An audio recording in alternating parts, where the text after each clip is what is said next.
আসসালামু আলাইকুম। এটিএন বাংলা সংবাদে সবাইকে স্বাগত জানাচ্ছি রোকসানা মিম। শুরুতে বিআরবি কেবলস সংবাদ শিরোনাম।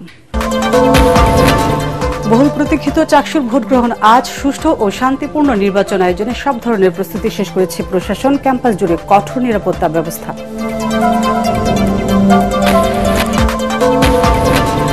শিক্ষকদের সচিবালয় অভিমুখে পদযাত্রা, পুলিশের বাধা। কেন্দ্রীয় শহীদ মিনারে অবস্থান। বুধবারের মধ্যে দাবি না মানলে শাহবাগ অবরোধের হুঁশিয়ারি।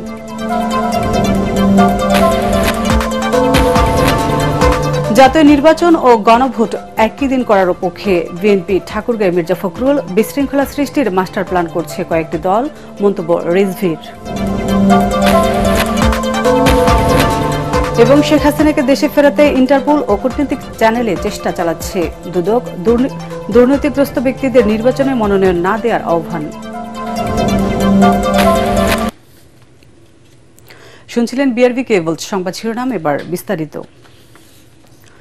বহুল প্রতীক্ষিত চট্টগ্রাম বিশ্ববিদ্যালয় কেন্দ্রীয় ছাত্র সংসদ চাকসু নির্বাচন আজ সকাল ৯টা থেকে শুরু হবে ভোট গ্রহণ। একটানা চলবে বিকেল ৪টা পর্যন্ত। বিশ্ববিদ্যালয়ের বিজ্ঞান, সমাজবিজ্ঞান, বাণিজ্য, নতুন কলা ভবন, আইটি ভবনের ৭টি কক্ষের প্রায় ৭০০ বুথে নেওয়া হবে ভোট। দৃষ্টি প্রতিবন্ধীরা চাকসু ভবনের দ্বিতীয় তলায় ভোট দেবেন। সুষ্ঠু ও শান্তিপূর্ণ নির্বাচন আয়োজনে এরই মধ্যে সব ধরনের প্রস্তুতি শেষ করেছে প্রশাসন। ভোটের নিরাপত্তা নিশ্চিতে সকাল থেকে পুলিশ, র্যাব ও সেনাবাহিনী সদস্যরা অবস্থান নিয়েছেন ক্যাম্পাস জুড়ে। বুথগুলোতে প্রস্তুত স্বচ্ছ ব্যালট বক্স। প্রকাশ করা হয়েছে ভোটকেন্দ্রগুলোর তালিকা। এবারে নির্বাচনে কেন্দ্রীয় ও হল সংসদ মিলিয়ে মোট ৯০৮ জন প্রার্থী প্রতিদ্বন্দ্বিতা করছেন। এতে ভোটার ২৭,৫১৬ জন। শিক্ষার্থীরা যাতে নির্বিঘ্নে ভোট কেন্দ্রে আসতে পারে সেজন্য শহরের বিভিন্ন পয়েন্টে ১৫টি বাস ও শাটল ট্রেনের শিডিউল বাড়িয়েছে বিশ্ববিদ্যালয় প্রশাসন। জুলাই জাতীয় সনদের চূড়ান্ত অনুলিপি রাজনৈতিক দল ও জোটের কাছে পাঠিয়েছে জাতীয় ঐক্যমত্য কমিশন। সন্ধ্যায় ঐক্যমত্য কমিশনের জনসংযোগ বিভাগ থেকে এই তথ্য নিশ্চিত করা হয়েছে। তবে এই অনুলিপিতে সংস্কার প্রস্তাব বাস্তবায়নের উপায় নিয়ে কোনো সুপারিশ থাকছে না বলে জানা গেছে। এই সংক্রান্ত প্রস্তাব পরে অন্তর্বর্তী সরকার ও দলগুলিকে আলাদাভাবে দেয়া হবে বলেও জানা যায়। আগামী শুক্রবার জুলাই জাতীয় সনদ স্বাক্ষর অনুষ্ঠানের প্রস্তাবিত নিচ্ছে ঐক্যমত্য কমিশন। আগ্রহীদের অংশগ্রহণের সুবিধার্থে অনুষ্ঠানটি শুক্রবার বিকেলে জাতীয় সংসদ ভবনের দক্ষিণ প্লাজায় অনুষ্ঠিত হবে জুলাই সনদ স্বাক্ষর অনুষ্ঠান। এর আগে কমিশন এই অনুষ্ঠানটি ১৫ অক্টোবর করার ঘোষণা দিয়েছিল। বাড়ি ভাড়া ২০% বাড়ানো সহ ৩ দফা দাবি আজ দুপুর ১২টার মধ্যে মানা না হলে শাহবাগ অবরোধের হুমকি দিয়েছেন আন্দোলনরত এমপিওভুক্ত শিক্ষকরা। এর আগে বেসরকারি শিক্ষকদের সচিবালয় অভিমুখে পদযাত্রা আটকে দেয় পুলিশ। বিকেল ৪টায় পদযাত্রাটি কেন্দ্রীয় শহীদ মিনার থেকে শুরু হয়ে হাইকোর্ট মোড়ে পৌঁছালে তাদের ব্যারিকেড দিয়ে আটকে দেয় আইন শৃঙ্খলা বাহিনী। পরে মিছিল নিয়ে কেন্দ্রীয় শহীদ মিনারে ফিরে যান তারা। এখনও সেখানে অবস্থান করছেন আন্দোলনরত শিক্ষকরা। আরও জানাচ্ছেন মুশফিকুর রহমান। শিক্ষকদের এই ক্ষোভ ৩ দফা দাবি আদায়ের। বাড়ি ভাড়া ২০% বাড়ানো, ৭৫% উৎসব ভাতা ও ১৫০০ টাকা চিকিৎসা ভাতার দাবিতে সারা দেশ থেকে ঢাকায় ছুটে এসেছেন বেসরকারি এমপিওভুক্ত শিক্ষকরা। কর্মবিরতির দ্বিতীয় দিনে বেলা ১২টায় মার্চ টু সচিবালয় কর্মসূচি থাকলেও প্রশাসনের অনুরোধে বিকেল ৪টা পর্যন্ত কর্মসূচি স্থগিত করেন আন্দোলনরত শিক্ষকরা। সেই সঙ্গে অবস্থান কর্মসূচি চালিয়ে যান কেন্দ্রীয় শহীদ মিনারে। শিক্ষক আন্দোলন বলে এবার দেখবে বাংলার মানুষ। জোটের নেতৃত্ব ২০% বাড়ি ভাড়া মাত্র চেয়েছে, বাকি বেশি চেয়েছে নো, ১৫০০ টাকা চিকিৎসা ভাতা চেয়েছে এবং ৭৫% কর্মচারীদের উৎসব ভাতা চেয়েছে। আমাদের ছাত্রছাত্রীদের আহ্বান করব, তোমাদের যদি আমরা একটু বিন্দু পরিমাণও শিক্ষা দিয়ে থাকি, তোমরা অবশ্যই তোমাদের শিক্ষকরা অবহেলিত। যদি প্রজ্ঞাপন জারি হয়ে যায় আলহামদুলিল্লাহ, যদি না জারি হয় তাহলে সেক্ষেত্রে আমরা এই মাঠ ছাড়বো না এবং আমাদের এই কর্মবিরতি সহ আমাদের এই আন্দোলন কিন্তু যথারীতি চলবে। সাধারণ মানুষকে সঙ্গে নিয়ে আমরা কঠোর থেকে কঠোর কর্মসূচি ঘোষণা দেব। বিকেল ৪টার মধ্যে ৩ দফা দাবি মেনে নিয়ে প্রজ্ঞাপন ঘোষণার আলটিমেটাম দেন শিক্ষক নেতা দেলোয়ার হোসেন আজিজি। টেকনিক্যালি কোনো প্রবলেম হয় তাহলে শিক্ষা মন্ত্রণালয় এবং অর্থ মন্ত্রণালয়কে যৌথভাবে প্রেস ব্রিফিং করে জানাতে হবে যে আমরা শিক্ষকদের এই দাবিগুলো মেনে নিয়েছি। আমরা 2 দিন পরে বা 3 দিন পরে আমরা প্রজ্ঞাপন দেব। যদি ওনারা প্রেস ব্রিফিং করে ক্লিয়ার করে যৌথভাবে 2 মন্ত্রণালয় তাহলে আমরা আমাদের সচিবালয় অভিমুখে পদযাত্রা স্থগিত করব এবং আমরা প্রজ্ঞাপন হওয়ার আগ পর্যন্ত শান্তিপূর্ণভাবে এই কেন্দ্রীয় শহীদ মিনারে অবস্থান করব। তবে শিক্ষা ও অর্থ মন্ত্রণালয় থেকে কোনো ঘোষণা না আসায় বিকেল 4টায় শহীদ মিনার থেকে শুরু হয় মার্চ টু সচিবালয়। পদযাত্রাটি হাইকোর্ট এলাকায় পৌঁছালে তা আটকে দেয় আইন শৃঙ্খলা বাহিনী। দাবি আদায় না হওয়া পর্যন্ত আন্দোলন চালিয়ে যাওয়ার কথা জানিয়ে শিক্ষা প্রতিষ্ঠান বন্ধ করে দেওয়ার হুঁশিয়ারি দেন বেসরকারি এমপিওভুক্ত শিক্ষকরা। মুশফিকুর রহমান, এটিএন বাংলা, ঢাকা। জাতীয় নির্বাচন ও গণভোট একই দিনে করার পক্ষে বিএনপি। ঠাকুরগাঁয়ে বর্ধিত সভায় কথা জানান দলটির মহাসচিব মির্জা ফখরুল ইসলাম আলমগীর। তার মতে ফেব্রুয়ারির ভোটে বাংলাদেশের রাজনৈতিক ও অর্থনৈতিক ভবিষ্যৎ নির্ধারিত হবে। যেসব বিষয় ঐক্যমত হয়েছে সেগুলো নিয়ে রাজনৈতিক দলগুলো জুলাই সনদে স্বাক্ষর করবে বলে আশাবাদ জানান তিনি। এদিকে রাজধানীতে এক অনুষ্ঠানে দলের সিনিয়র যুগ্ম মহাসচিব রুহুল কবির রিজভী বলেন, দেশে বিশৃঙ্খলা সৃষ্টির মাস্টার প্ল্যানের অংশ হিসেবেই জামাত সহ কয়েকটি দল নভেম্বরে গণভোটের দাবিতে আন্দোলন করছে। ঠাকুরগাঁও প্রতিনিধি ফিরোজ আমিন সরকারকে সাথে নিয়ে আরো জানাচ্ছেন মইনুল আহসান। সাংগঠনিক সফরে নিজ জেলা ঠাকুরগাঁয়ে অবস্থান করা বিএনপি মহাসচিব মির্জা ফখরুল ইসলাম আলমগীর মঙ্গলবার শহরের শিল্পকলা একাডেমিতে দলের বর্ধিত সভায় যোগ দেন। আগামী জাতীয় নির্বাচনের গুরুত্ব তুলে ধরে তিনি বলেন, দেশ যাতে আর কোনোভাবে ফ্যাসিস্টদের কবলে না পড়ে সে বিষয়ে সবাইকে সতর্ক থাকতে হবে। 2026 সালের ফেব্রুয়ারি মাসের মধ্যেই অনুষ্ঠিত হবে। এই নির্বাচনে বাংলাদেশের রাজনৈতিক ভবিষ্যৎ, অর্থনৈতিক ভবিষ্যৎ নির্ভর করছে। আগামী নির্বাচন সেই জন্যই আমাদের কাছে অত্যন্ত গুরুত্বপূর্ণ। আমাদের মনে রাখতে হবে যে আমাদের ভুলের কারণে আমরা যেন আবার সেই ফ্যাসিস্টদের নির্যাতনের কবলে না পড়ি। পিআর সহ যেসব দাবি নিয়ে কয়েকটি রাজনৈতিক দল আন্দোলন করছে তাদের উদ্দেশ্যে মির্জা ফখরুল বলেন, নির্বাচিত পার্লামেন্টেই এর সমাধান হতে হবে। সংস্কার কমিশনে আমরা বলেছি যে একদিনই যদি নির্বাচন হবে সেদিনই আমরা গণভোটের প্রস্তাবে রাজি হয়েছি, অর্থাৎ যে বিষয়গুলো আমরা একমত হয়েছি সেই বিষয়গুলো নিয়ে আমরা গণভোটে জনগণের কাছে যেতে পারবো। এদিকে জাতীয় প্রেস ক্লাবে ওলামা দলের আলোচনা সভায় বিএনপির সিনিয়র যুগ্ম মহাসচিব রুহুল কবির রিজভী বলেন, জামাত সহ কয়েকটি দল নানা দাবির আড়ালে দেশে বিশৃঙ্খলা সৃষ্টির মাধ্যমে জাতীয় নির্বাচনকে বানচালের চেষ্টা করছে। বাড়িতে বাড়িতে তাদের কর্মীদের পাঠিয়ে বলছেন দাঁড়িপাল্লার সামনে যদি ভোট দিলে পরে এটি আপনি বেহেশতের রাস্তা সুগম করবেন। অধিকাংশ দল কিন্তু একমত হয়েছে যে যেদিন পার্লামেন্ট নির্বাচন সেদিনই গণভোট। যদি নভেম্বরে আপনি পিআর করেন তাহলে আপনাকে একেবারে কোরবানি ঈদের পরে আপনাকে নির্বাচন দিতে হবে। আপনাদের অন্য কোনো মাস্টার প্ল্যান আছে কিনা যারা নভেম্বরে গণভোটের কথা বলছেন? প্রেস ক্লাবে আরেক অনুষ্ঠানে দলের ভাইস চেয়ারম্যান শামসুজ্জামান দুদু বলেন, গণ আন্দোলনে ক্ষমতাচ্যুত আওয়ামী লীগের আর বাংলাদেশের রাজনীতিতে ফেরার সুযোগ নেই। মাঝে মাঝে দুই একটি খাপছাড়া মিছিল করলে একটি সংগঠন দাঁড়িয়ে যাবে, এটা ভাবার কোনো কারণ নাই। দিন যত যাবে শেখ হাসিনা মৃত্যুর দিকে তত ধাবিত হবে। সময়ের কাছে তাকে একসময় জবাবদিহি করতে হবে। মইনুল আহসান, এটিএন বাংলা, ঢাকা। সরকারের কয়েকজন উপদেষ্টা একটি বিশেষ দলের পক্ষে কাজ করছেন এমন অভিযোগ করেছেন জামাতে ইসলামী নায়েবে আমির ডাক্তার সৈয়দ আব্দুল্লাহ মোহাম্মদ তাহের। রাজধানীর কাকরাইলে মৎস্য ভবনের সামনে পিআর পদ্ধতিকে জুলাই জাতীয় সনদের অন্তর্ভুক্ত করে গণভোটের দাবি সহ 5 দাবিতে আয়োজিত মানববন্ধনে তিনি এসব কথা বলেন। খায়রুল ইসলামের রিপোর্ট। সংখ্যানুপাতিক পদ্ধতি বা পিআরকে জুলাই জাতীয় সনদের অন্তর্ভুক্ত করে গণভোটের আয়োজন সহ 5 দফা দাবিতে একই সময়ে রাজধানীর 9টি পয়েন্টে মানববন্ধন করে বাংলাদেশ জামায়াত ইসলামী ঢাকা মহানগরী উত্তর ও দক্ষিণ। মানববন্ধন কর্মসূচিতে অংশ নিয়ে জামায়াতের নেতারা অন্তর্বর্তী সরকারের নিরপেক্ষতা নিয়ে প্রশ্ন তুলে বলেন, তারা একটি নির্দিষ্ট দলের দিকে ঝুঁকে পড়েছে। নেতারা বলেন, বাংলাদেশে যাতে আর ফ্যাসিবাদী ফিরে না আসে তার জন্য জুলাই সনদের আইনি ভিত্তি দিয়ে পিআর পদ্ধতিতে জাতীয় নির্বাচনের ব্যবস্থা করতে হবে। আমরা পরিষ্কার বলতে চাই, গণভোটের আয়োজন অবশ্যই নভেম্বর মাসের মধ্যে করতে হবে। কর্মসূচিতে প্রধান অতিথির বক্তব্যে জামায়াতের নায়েবে আমির ডাক্তার সৈয়দ আব্দুল্লাহ মোহাম্মদ তাহের বলেন, কোনো একটি দলের পরামর্শে প্রশাসনকে আবারও দলীয়করণ করা হচ্ছে।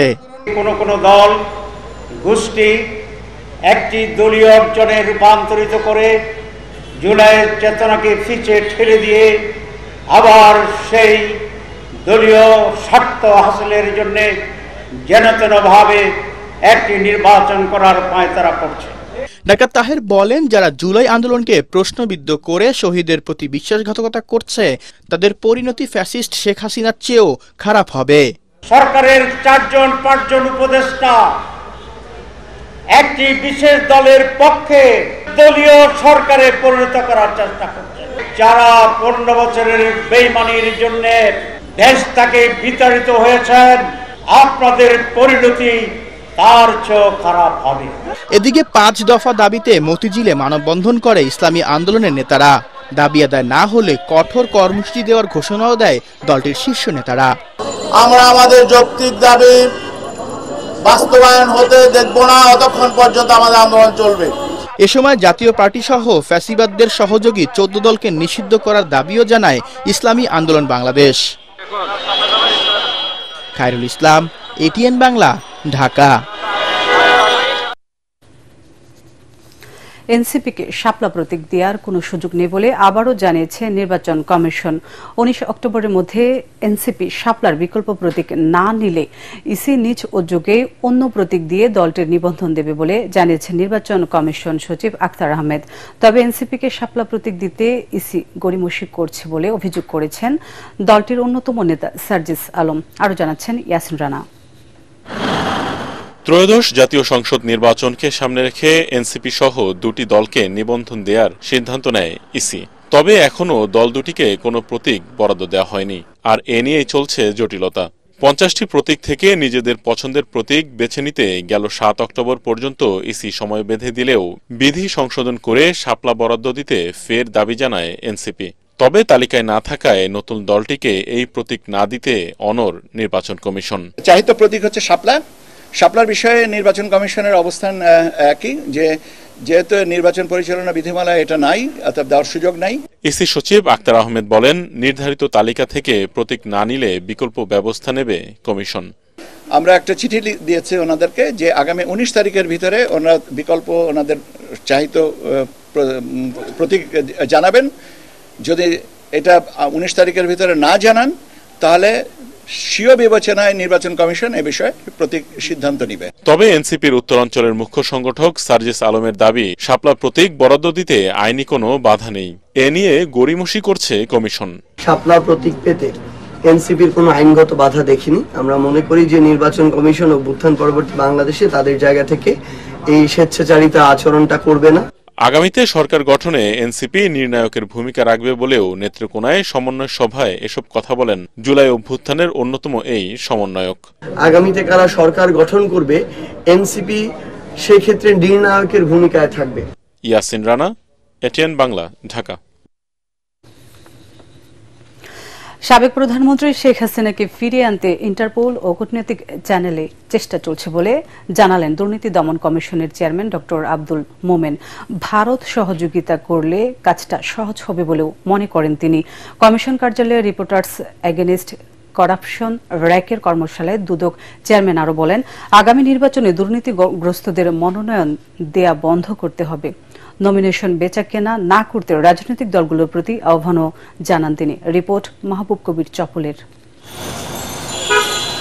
ভারতে পালিয়ে যাবার পর সাবেক প্রধানমন্ত্রী শেখ হাসিনার বিরুদ্ধে 7টি মামলা করেছে দুদক। এর মধ্যে 5টির বিচার কাজ চলছে। যে কোনো সময় এগুলোর রায় হতে পারে। এখন শেখ হাসিনাকে ফিরিয়ে আনার সর্বোচ্চ চেষ্টা করছে দুদক।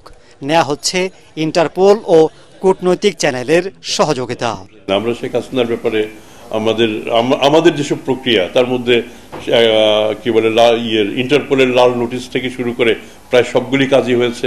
পররাষ্ট্র মন্ত্রণালয়ের পর্যায়ে আলাপ আলোচনা চলছে।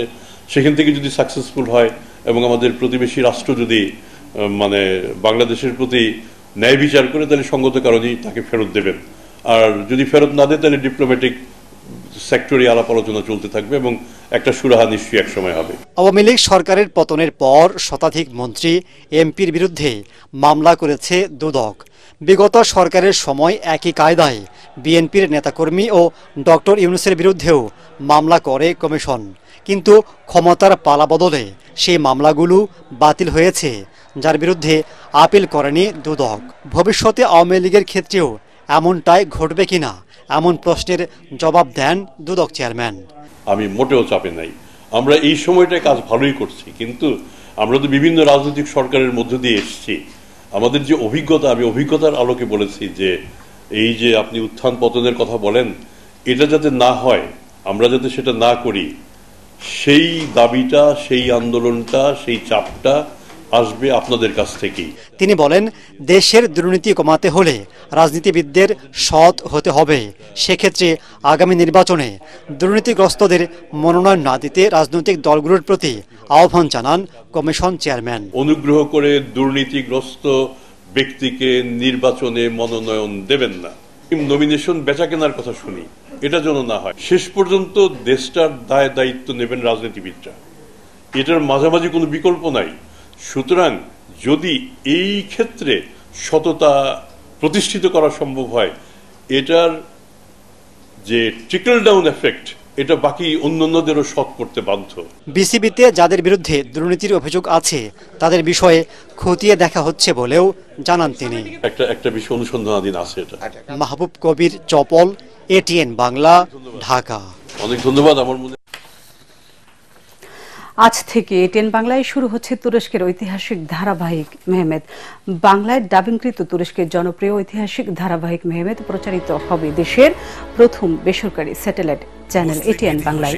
সিরিজটি প্রচারিত হবে প্রতি সপ্তাহে রোববার থেকে বৃহস্পতিবার রাত ৮টা ৪০ মেহমেদ এক বিশ্বের বিজেতা। সিরিজটি নির্মিত হয়েছে অটোমান সাম্রাজ্যের সপ্তম সুলতান মেহমেদ দ্বিতীয় এর জীবন কাহিনীর উপর ভিত্তি করে।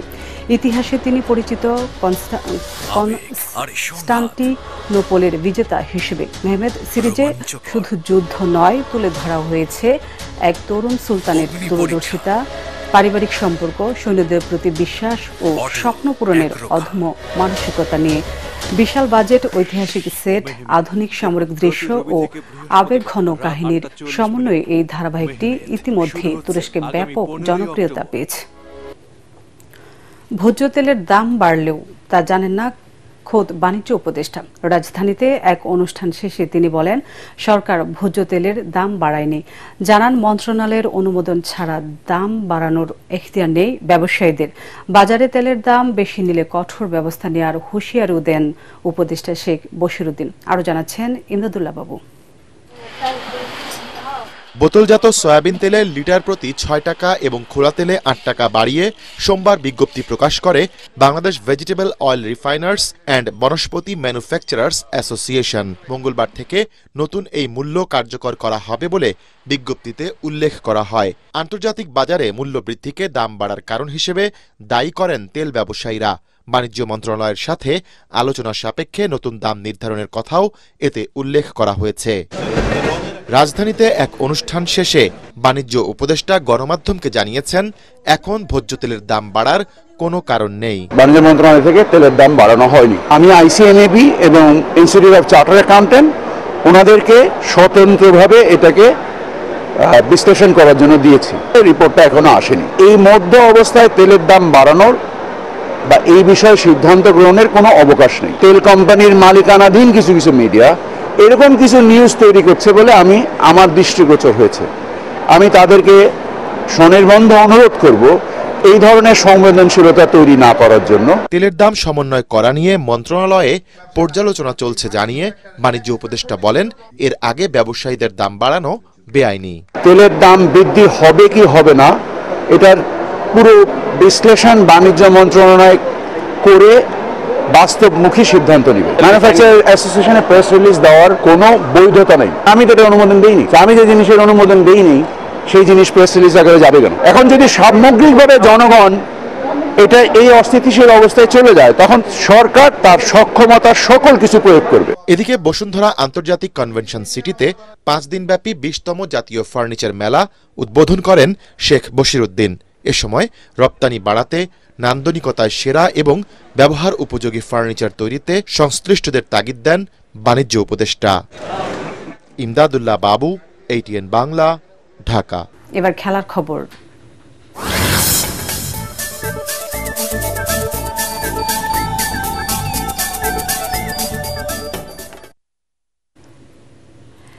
এশিয়ান কাপ ফুটবলের বাছাই ফিরতি লেগে হংকংয়ের সাথে 1-1 গোলে ড্র করেছে বাংলাদেশ। হোম ম্যাচের মতো অ্যাওয়ে ম্যাচটিও ছিল নাটকীয়তায় ভরা। খেলার শুরুতে আক্রমণ আর পাল্টা আক্রমণে জমে ওঠে ম্যাচ। অবশেষে 37 মিনিটে পেনাল্টি গোলে স্বাগতিকদের এগিয়ে দেন ম্যাথিউ। পিছিয়ে পড়ে গোল শোধের চেষ্টা করতে থাকে হাবিয়ার কাবরেরার দল। 73 মিনিটে 10 জনের দলে পরিণত হয় হংকং। সেই সুযোগটা পুরোপুরি কাজে লাগায় লাল সবুজের দল। 88 মিনিটে রাকিব হোসেন তার পায়ের নৈপুণ্যতায় বল জালে পাঠান। এতে স্তব্ধ হয়ে যায় হংকং এর গ্যালারি। ম্যাচের বাকি সময়ে বাংলাদেশ উজ্জীবিত ফুটবল খেললেও গোল সংখ্যা বাড়াতে পারেনি। তাতে 1 পয়েন্ট নিয়ে মাঠ ছাড়তে হয় বাংলাদেশকে। শেষ করার আগে বিআরবি কেবল সংবাদ শিরোনামগুলো আরেকবার। বহুল প্রতীক্ষিত চাকসুর ভোট গ্রহণ আজ সুষ্ঠু ও শান্তিপূর্ণ নির্বাচন আয়োজনে সব ধরনের প্রস্তুতি শেষ করেছে প্রশাসন। ক্যাম্পাস জুড়ে কঠোর নিরাপত্তা ব্যবস্থা। শিক্ষকদের সচিবালয় অভিমুখে পদযাত্রায় পুলিশের বাধা। কেন্দ্রীয় শহীদ মিনারে অবস্থান। আজকের মধ্যে দাবি না মানলে শাহবাগে অবরোধের হুঁশিয়ারি।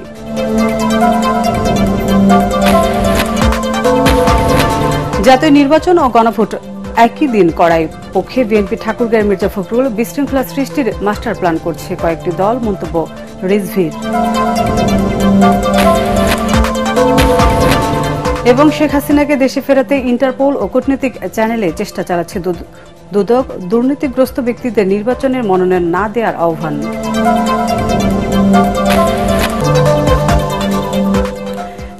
পরবর্তী সংবাদ দেখার আমন্ত্রণ জানিয়ে এখনকার মতো শেষ করছি ATN বাংলা সংবাদ। ইউটিউবে দেখতে ব্রাউজ করুন youtube/ATN বাংলা নিউজ। এতক্ষণ সাথে থাকার জন্য ধন্যবাদ।